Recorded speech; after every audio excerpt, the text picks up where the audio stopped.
वकील एकता जय करूंगी ये सरकार बदली है। मैनपुरी दीवानी बार एसोसिएशन के अध्यक्ष अवधेश कुमार यादव एडवोकेट तथा कलेक्ट्रेट बार एसोसिएशन के अध्यक्ष सर्वेंद्र कुमार यादव एडवोकेट के संयुक्त नेतृत्व में आज समस्त अधिवक्ताओं ने दीवानी से पैदल मार्च निकालकर एडवोकेट एक्ट में प्रस्तावित संशोधन बिल 2025 में केंद्र सरकार द्वारा बार काउंसिल ऑफ इंडिया एवं अधिवक्ताओं की स्वायत्तता समाप्त करने का कुचक्र रचा गया है तथा अधिवक्ताओं के अधिकारों की समाप्ति किए जाने के प्रावधान नियत हैं। इसके विरोध में कलेक्ट्रेट स्थित डीएम कार्यालय पर अधिवक्ताओं ने पहुंचकर जबरदस्त नारेबाजी करते हुए 9 सूत्री ज्ञापन महामहिम राष्ट्रपति को संबोधित डीएम कार्यालय में मौजूद एसडीएम न्यायिक को दिया। आप इन तस्वीरों में देख सकते हैं, यहां पर जबरदस्त नारेबाजी करते हुए दीवानी से पैदल मार्च निकालते हुए अधिवक्ता कलेक्ट्रेट स्थित डीएम कार्यालय पहुंचे हैं, जहां पर जमकर नारेबाजी की गई है तथा इस बिल में संशोधन किए जाने की मांग करते हुए जबरदस्त नारेबाजी की गई है। सरकार का विरोध किया गया है, सरकार के खिलाफ नारेबाजी की गई है और यहां पर ज्ञापन दिया गया है। आप इन तस्वीरों में देख सकते हैं, एक ज्ञापन दिया गया है और इन तस्वीरों में देख सकते हैं यहां पर बड़ी संख्या में अधिवक्ता कलेक्ट्रेट स्थित डीएम कार्यालय पहुंच रहे हैं, जहां जमकर नारेबाजी की गई है। आप इन तस्वीरों में देख सकते हैं। हमारे यूट्यूब चैनल मैनपुरी 84 न्यूज़ में आपका स्वागत है। हमारे इस चैनल को सब्सक्राइब करें, लाइक करें, वीडियो पर कमेंट करें। आपका बहुत बहुत धन्यवाद। मैनपुरी से चंदपाल साकी की रिपोर्ट। आइए क्या कुछ बताया है अधिवक्ताओं ने, ये भी सुने इस पूरी खबर के जरिए।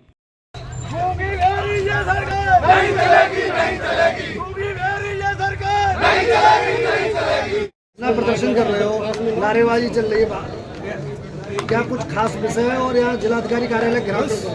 देखिए, ऐसा है, केंद्र सरकार ने अधिवक्ताओं के विरुद्ध जो अधिवक्ता एक्ट है उसमें संशोधन लाए हैं। उन संशोधन के तहत अधिवक्ताओं के जो मौलिक अधिकार हैं, हक हैं, उनको रोकने का प्रयास किया जा रहा है। उसमें सबसे पहले उन्होंने ये तय किया है कि जो बार काउंसिल ऑफ इंडिया है उसमें हम अपने नॉमिनेट अपने तरीके से भेजे हुए लोगों को नियुक्त करेंगे और जब वो उसमें वो नियुक्त करेंगे तो अपने मनमानी तरीके से, जैसे आज सरकार कर रही है देश के प्रति, उसका इतना गलत रवैया है कि अधिवक्ताओं को किसी भी तरह का 10 वर्ष में कोई किसी भी तरह का बेनिफिट वेलफेयर नहीं दिया गया, बल्कि उनके खिलाफ एक ये काला कानून ले आए हैं जिसका संशोधन करके अधिवक्ताओं के हितों पर कुठाराघात करना चाहते हैं। जो अधिवक्ता गरीब, कमज़ोर, पिछड़े शोषितों की आवाज़ को बुलंद करके अदालतों में, शासन में, प्रशासन में उठाने का काम करता है, उसको रोकने का पूरा प्रयास किया जा रहा है। उसके विरुद्ध पूरे देश का अधिवक्ता आज लामबंद है और सड़कों पर है। इस काले कानून को जब तक वापस नहीं लिया जाएगा तब तक वो आंदोलन रहित रहेगा और इसी आंदोलन के क्रम में आज हम लोग collectorate bar association, civil court के बार एसोसिएशन के सभी अधिवक्ता एकजुट होकर के इस आंदोलन में सम्मिलित हैं और हम लोगों का एक ही मुद्दा है कि इस कानून को तुरंत वापस लिया जाए और नहीं तब तक हम जो है इसका पुरजोर विरोध करेंगे। धन्यवाद। हम लोग जनता की लड़ाई लड़ते हैं। जो लड़ाई लड़ते हैं उसमें 2 पक्ष होते हैं। दोनों पक्षों के बीच में कानून जो कहता है उसका निफाज अदालतों में हम लोग करें और इसमें डेफिनेटली एक पक्ष हम लोगों के कोई खिलाफ रहता है, कोई जिसके फेवर में लड़ते हैं वो फेवर में होता है और एक पक्ष हमारे खिलाफ है। सरकार की नीयत में खोट है। लगातार आप लोग देख रहे हैं, आप लोग देश के एक खंभ हैं, चौथा खंभ है आप देख रहे हैं। संवैधानिक और गैर संवैधानिक संस्थाएं सारी कब्जे में कर ली। ये कहने पड़ रहा है राजनीतिज्ञों को कि चुनाव आयोग मर गया। ये आप लोगों ने सबने सुना है और धीरे धीरे करके देश के अंदर तमाम समस्याएं हैं। अभी कुंभ में एक धार्मिक आयोजन में जो हादसे हुए उसकी गिनती नहीं बता पाई सरकार। आसमी जी, हमें जो अमेंडमेंट करना चाह रही है उस पर बताइए। मैं आप उसी पे आ रहा हूँ। जो अमेंडमेंट करना चाह रहे हैं वो एक नहीं, सारे एडवोकेट्स को घेरना चाह रहे हैं, एडवोकेट को घेर के उनको पाबंद करना चाहते हैं। एडवोकेट किसी न किसी कोई हमारी कंप्लेंट करते तो सरकार हम पे जुर्माना लगाए, हम अपनी फीस, ये सरकार हमारी फीस तय करेगी।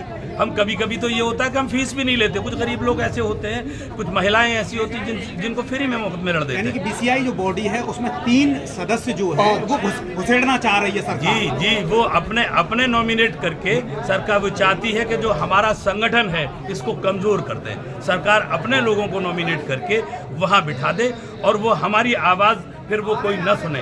तो इसलिए सारा पूरे प्रदेश क्या आसमी जी ये माना जाए कि जिस तरीके से अपना पूरा भारतीय संविधान है उसमें 2 ही बॉडी स्वतंत्र है, एक मीडिया का ब्रॉडकास्ट और दूसरा अधिवक्ता, तो एक पे तो काबिज होने के लिए वो प्रयास अपने जारी कर दिए हैं, दूसरे पे हम लोगों पे बहुत जल्दी हो जाएगा। मैं गुस्ताखी की माफ़ी चाहता हूँ आप भाइयों से। है तमाम जो समस्याएं जो आवाज़ उठती है, जो गोदी और फलाने और ढिमके जो बात कही है, मैं आप लोगों के लिए नहीं कह रहा, लेकिन कहीं ना कहीं कही जाती है। आप लोग देख रहे होंगे, पूरा देश नहीं दुनिया ये कहने लगी है कि कुछ लोग, कुछ मीडिया ग्रिप में आ गए उनके, और इसी तरह से वो चाहते हैं अधिवक्ताओं को भी ग्रिप में। कब तक आप लोग कार्य रखेंगे अपना? अब जब तक दम है तब तक जो है कार्य से व्रत रहेंगे। हम नौकरी नहीं करते किसी की, हम चाहते हैं कि देश के अंदर कानून का राज कायम रहे। आर पार की लड़ाई लड़ना चाहते हैं, और अगर हमने नहीं लड़ी तो हमें तो ये लगता है, मैं फिर आपसे क्षमा मांगते हुए ये कहता हूँ कि हमें तो ये लगता है कि बाकी लोग सब ग्रिप में आ गए, हम ही हैं जो एक ग्रिप में नहीं आए। अगर हम भी ग्रिप में आ गए तो फिर देश के अंदर कुछ बचेगा नहीं। सचिन जी भैया नहीं नीचे आ रही है, आसान भाषा में बताना जो आम लोग समझ सकें, क्योंकि आम लोगों की बहुत जरूरत है इसमें। सचिन जी, आप तमाम अधिवक्ताओं के साथ यहाँ धरना प्रदर्शन आप कर रहे हैं, क्या मुख्य वजह है, क्या मांगे आप लोगों की? केंद्र सरकार जो है, जैसा कि आप सभी लोगों को मालूम है कि न्यायपालिका स्वतंत्र है और मीडिया भी स्वतंत्र है। आज न्यायपालिका के हम लोग स्वतंत्र पैरी हैं, अधिवक्ता लोग जो है वो न्यायपालिका के स्वतंत्र पैरी हैं। हम लोगों को सिर्फ दबाने के लिए जो कानून लाया गया है, जिसमें अधिवक्ता एक्ट में संशोधन किया जा रहा है, इस संशोधन के माध्यम से हम लोगों को सिर्फ दबाया जा रहा है, और इसमें अपने नुमाइंदे भेजकर जो भी नीतियाँ बनेंगी वो हम अधिवक्ताओं के खिलाफ बनेंगी, जो जनमानस के खिलाफ होंगी। आज हमें दबाया जा रहा है, कल मीडिया बंधु आपको भी दबाया जाएगा, तो आपकी संस्था को भी अपने कब्जे में लेने का प्रयास किया जाएगा। और हम लोगों, आप सबको मालूम है कि केवल स्वतंत्र बॉडी यदि है तो न्यायपालिका है, और न्यायपालिका के अगर स्वतंत्र प्रहरी हैं बिना किसी लोभ लालच के वो हम लोग करते हैं, उसमें भी हम लोगों पे कहीं इनका मंशा है कि 2 पहलू होंगे, 2 पक्ष है, यदि एक पक्ष हारता है, एक पक्ष जीतता है, तो दूसरा पक्ष शिकायत करेगा तो अधिवक्ताओं से रिकवरी भी की जाएगी। और इसके अलावा हम लोगों को किसी की भी शिकायत लेके यदि हम किसी के रेट फाइल करते हैं, आपको मालूम है कि जो लगातार सरकारें हैं गलत काम करती हैं, उसके विरुद्ध हम लोग रेट फाइल करते हैं। तो कल से जो भी अधिवक्ता रेट फाइल करेगा उसके खिलाफ क्या नाम शिकायत आएगी, शिकायत आने के बाद उसको बर्खास्त किया जाएगा। आम आदमी जो है जन भागीदारी कैसे करे इस आंदोलन में आहुति देने की? ऐसा है, हम लोगों की जो फीस है वो भी निर्धारित ये लोग करना चाह रहे हैं, और वो भी फीस हम लोग अभी हमारे आसमी जी ने बताया, जो हमारे साथी हैं, उन्होंने बताया है कि हम लोग मुफ्त में कई मुकदमे लड़ते हैं, और आगे भी जो भी हम लोगों के पास आता है हम लगातार उसमें प्रयास करते हैं, हम किसी न किसी तरीके से उनका पक्ष रखें। यदि हम लोग प्रभावित हुए तो आम आदमी का पक्ष भी प्रभावित होगा, हम लोग सही से उनको न्याय नहीं दिला पाएंगे, और हमें वही करना होगा जो सरकार की मंशा है, जो सरकार चाहिए। सर, क्या लगता है आपके फ्रीडम पर अंकुश लगाने का प्रयास किया जा रहा है? बिल्कुल, हमारे फ्रीडम पर अंकुश लगाने का कार्य किया जा रहा है। कहीं ना कहीं जो स्वतंत्र न्यायपालिका की जो आप लोग परिकल्पना करते हैं वो दूषित करने का कार्य किया जा रहा है। आम आदमी के लिए संदेश ये है कि अगर न्याय सही नहीं हो पाया, अगर अन्याय होने लगा तो फिर कोई सुरक्षित नहीं रहेगा। संदेश की शक्ल में ये कहना चाहता हूँ कि जलते घर को देखने वालों फूस का छप्पर आपका है। जलते घर को देखने वालों फूस का छप्पर आपका है। आग के पीछे तेज हवा है, आगे मुकद्दर आपका है। और उनके कत्ल पे मैं भी चुप था, मेरा नंबर अब आया, और मेरे कत्ल पे आप भी चुप हैं, अगला नंबर आपका है। शुक्रिया। ऐसा है, आवाज़ सभी के कानों में जा रही है, चाहे जिला प्रशासन हो चाहे सरकार हो, और मुझे बड़ा प्रसन्नता के साथ कहना पड़ रहा है कि हमारी bar council of Uttar Pradesh और बार काउंसिल ऑफ इंडिया के आह्वान पर हमारे अधिवक्ता लोग जो संघर्ष कर रहे हैं, उस संघर्ष के क्रम में जनपद हेडक्वार्टर के सारे अधिकारी भाग चुके हैं। आज की तारीख में यहाँ अधिवक्ताओं का कब्जा है। कर लिया कोई भी सरकार का नुमाइंदा आज की तारीख में इस समय जिला हेडक्वार्टर पर नहीं उपस्थित है, मैदान छोड़ के जा चुके हैं। अब वो ये सिद्ध कर रहे हैं कि अधिवक्ता जब अब आंदोलित होते हैं तो उनकी मजबूरी है कि आंदोलित अधिवक्ताओं को संभालना सरकार की मजबूरी होगी। यदि हम लोग आंदोलित रहते हैं तो जैसे आज छोड़ के ये भाग रहे हैं जिला हेडक्वार्टर, कल पार्लियामेंट छोड़ के सरकार भी भागेगी। सर संघर्ष की आवश्यकता है, संघर्ष तो करना ही पड़ेगा और इस संघर्ष को जारी रखना भी पड़ेगा।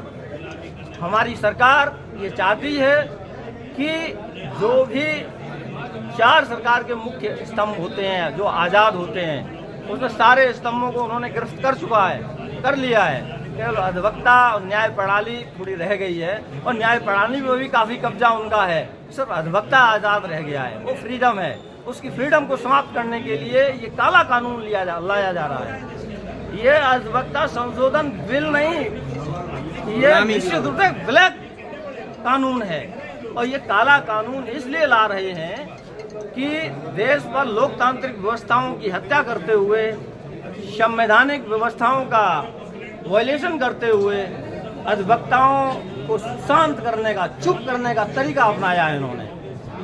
3 दिन शेष रह गए जो सरकार ने गाइडलाइन जारी की है, उसमें जो सुझाव के लिए कि भैया 28 तारीख तक जो देना है बता दो।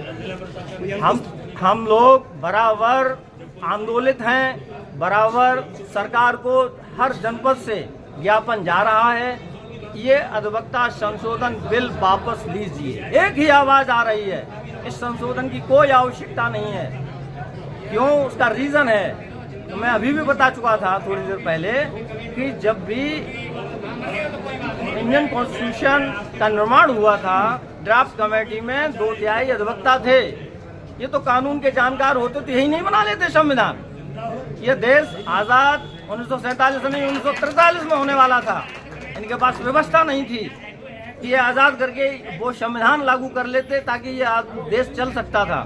इनके पास कुछ नहीं है, सिर्फ एक तानाशाह है। उस तानाशाह व्यवस्था को प्रभावी करने के लिए अधिवक्ताओं के हितों पर सीधा धागा डाल रहे हैं। आखिरी सवाल, 1961 से लेके अब तक सुरक्षा की बात करते थे, तो सुरक्षा के आधार पे तो आपके लिए ये व्यवस्था कर रहे हैं, सुरक्षा दे रहे हैं। हाँ बिल्कुल सही है। आज 15 साल से एडवोकेट्स प्रोटेक्शन बिल की मांग हम लोग करते चले आ रहे हैं और ये सरकार इतनी निकम्मी है कि सरकार के कान पे जूं नहीं रेंग रहा है। हमें सुरक्षा की बजाय गुलाम बनाने का प्रयास कर रही है। ऐसी सरकार की मैं निंदा करता हूं और सरकार में बैठे नुमाइंदों की निंदा करता हूं। आवश्यकता है किसकी? वो बेरोजगार पे बिल लाए, वो शिक्षा पे बिल लाए, वो पीड़ित पे बिल लाए, वो जो गरीब है गरीबी रेखा से ऊपर जीवन यापन करने के लिए बिल लाए, देश की अर्थव्यवस्था सुधारने के लिए बिल लाए, किसानों की आय दोगुनी करने के लिए बिल लाए। हमारे किसान आंदोलित रहे और लगातार 1 वर्ष से ऊपर रहे। हजारों किसानों ने अपनी शहादत दे दी। ये लोकतंत्र ऐसा लोकतंत्र है कि जो वर्तमान लोकतंत्र की परिभाषा जो 10 वर्ष से आ रही है, परिभाषा ही बदल दी इन्होंने। मुख्यालय पर कब तक घेराबंदी रखोगे? जब तक कि ये अधिवक्ता संशोधन बिल वापस नहीं हो जाता है और साथ में हम लोग प्रयास करेंगे, बार काउंसिल ऑफ इंडिया और bar council of Uttar Pradesh को लिखेंगे तो प्रोटेक्शन एक्ट भी जोड़िए इसमें। जब तक वो भी लागू नहीं हो जाता है तब तक हम लोग अनवरत संघर्ष करेंगे, क्योंकि अगर वो लागू नहीं होता है तब तक ये अंधे बहरे ऐसे ही बदमाशी करते रहेंगे। शुक्रिया।